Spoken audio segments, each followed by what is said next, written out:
혹시 이 수잔 비에르 감독의 재작년 영화 이너 베러 월드라는 영화가 있습니다. 이거 보신 분 있으세요?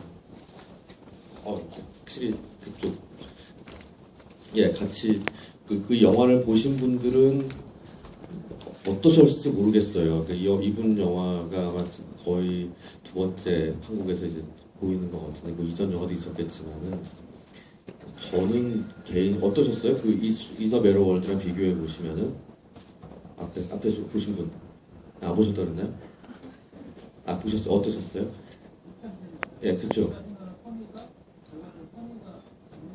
예, 그러니까 나름대로 열심히 살았는데 왜 길이 꼬일까에 대한 얘기인데 저는 매우 개인적으로는 훨씬 심플하지 않나라는 생각을 했습니다. 이너 베러 월드는 훨씬 조금 더 복잡한 얘기들이 많이 중층으로 있었는데 뭐 이민 문제도 있었고 아버지와 아들의 문제도 섞여 있고 생각할 거리들이 훨씬 복잡하게 엮여 있는 데 비해서 이 훨씬 단순하게 직선으로 가는 영화라는 생각이 들어서 처음 보면서 약간 실망했어요. 저는 개인적으로는요.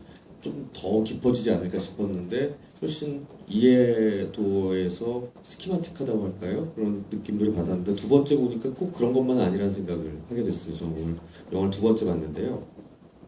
지금 앞부분에서 선의에 의한 자신의 의도와 상관없이 일들이 벌어지게 되는 딜레마에 대한 도덕적 딜레마에 대한 얘기 한 가지만을 가지고 계속 풀어나가고 있는 그 영화였던 것 같습니다. 실제로 이 수잔 비에르 감독이 이런 식으로 인터뷰에서 얘기한 거 몇 가지 말씀드리면은 세컨 찬스는 오로지 한 개인의 삶에 초점을 맞춘 드라마다. 상처받기 쉬운 사람들이 혼자의 힘으로 헤쳐나오기 힘든 상황에 내몰렸을 때 어떤 일이 발생하는지, 우리가 얼마나 케이오스적 삶이 얼마나 무방비로 노출되어 있는지를 이런 혼돈 속에서 얼마나 이 혼돈이 사실 우리 바로 옆에 숨어 있는지를 생생하게 보여주고 싶었다. 뭐 이런.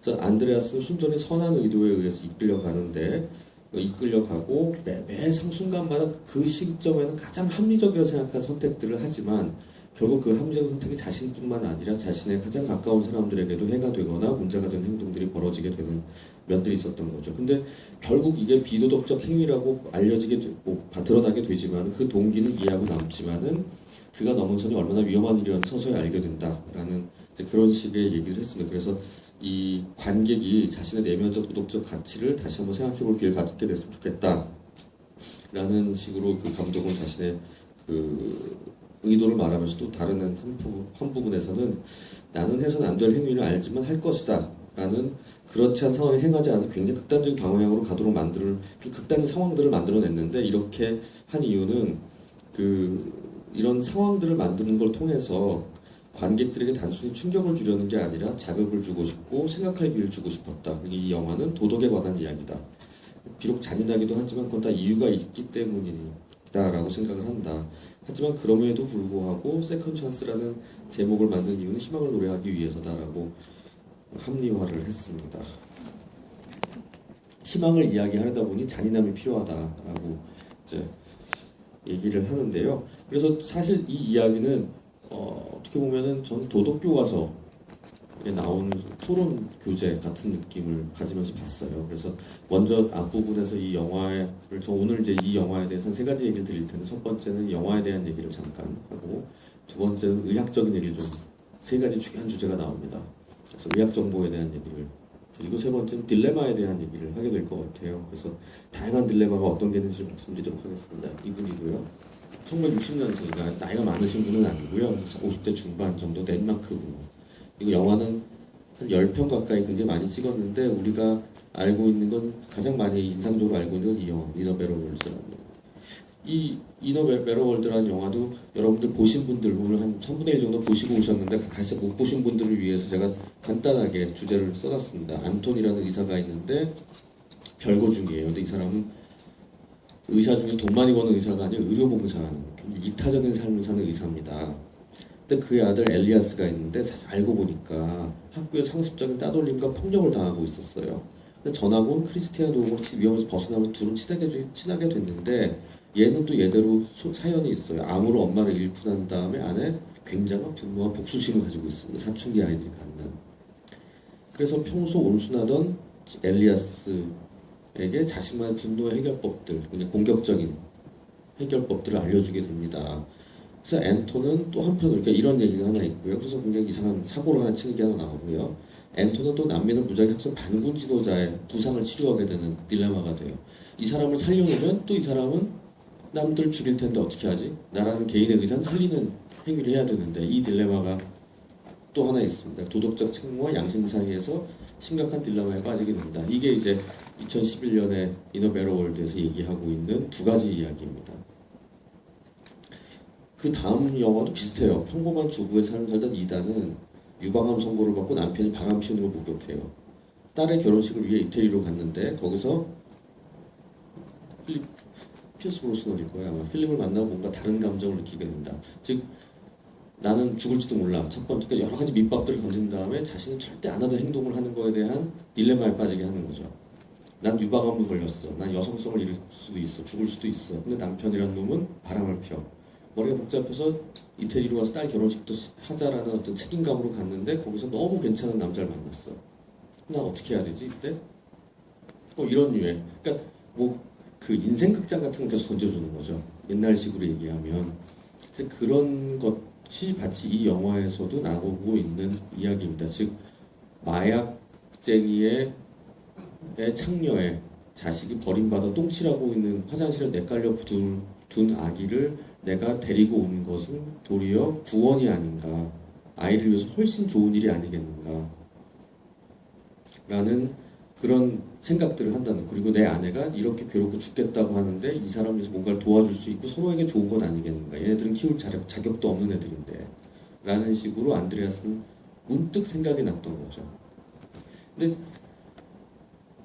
그런 부분에 참 허술한 부분이 많습니다. 만약 걔네도 그 아파트에 찾아갔는데 안 자고 있으면 어떻게 했을 것이며. 그냥 그 두 사람이 마약을 하고 잘 거라는 건 아무 상상할 수 없는 거잖아요. 이 사람이 알 수 있는 일이 아닌데. 참 약간 이상한 일이죠. 그러니까 뭐 그런 류의 이제 그 다음에 혹시 거기 죽게 된다면 부검을 해서 유전자 검사를 하면 어떻게 할 것이며.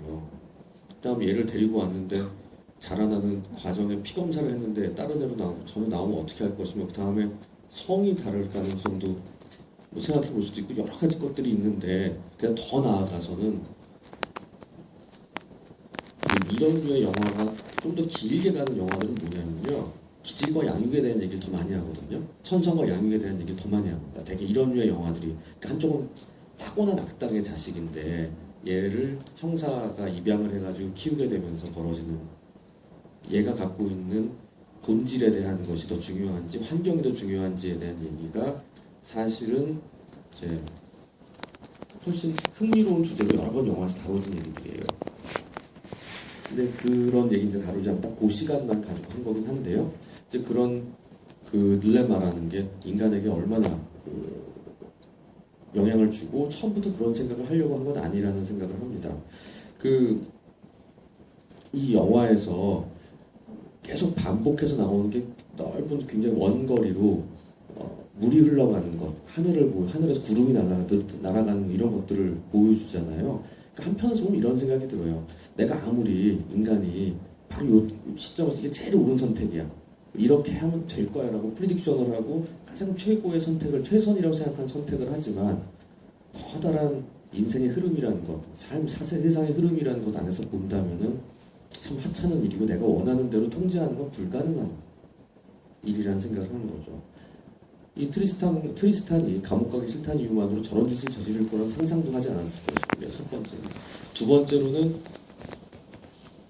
애만 갖다 주는 와이프도 다 같이 합의해가지고 잘 지낼 줄 알았는데 전혀 그렇지 못했다는 게 또한 두 번째고. 세 번째는 더 마지막엔 더 끔찍한 일이 있었던 거죠. 자살할 줄은 정말 몰랐던 거고. 네 번째로는 알고 보니 와이프가 살인자였다는 건 더욱더 알 수 없는 거였죠. 그러니까 내가 열심히 최선을 다해서 지금 눈앞에 보이는 것들을 막았으면 그만큼 보답이 와야 된다고 생각하고 그만큼 더 나아지고 통제가 돼야 된다고 생각하는 게 우리가 가지고 있는 인생과 삶의 철학이고 어떻게 보면 노력하면 보답이 오는 것일 텐데 도리어 일은 더 크게 꼬일 뿐이라는 것을 알게 직면해 나가게 되는 게 이 세컨 찬스가 갖는 중요한 이야기들이라는 생각이 듭니다.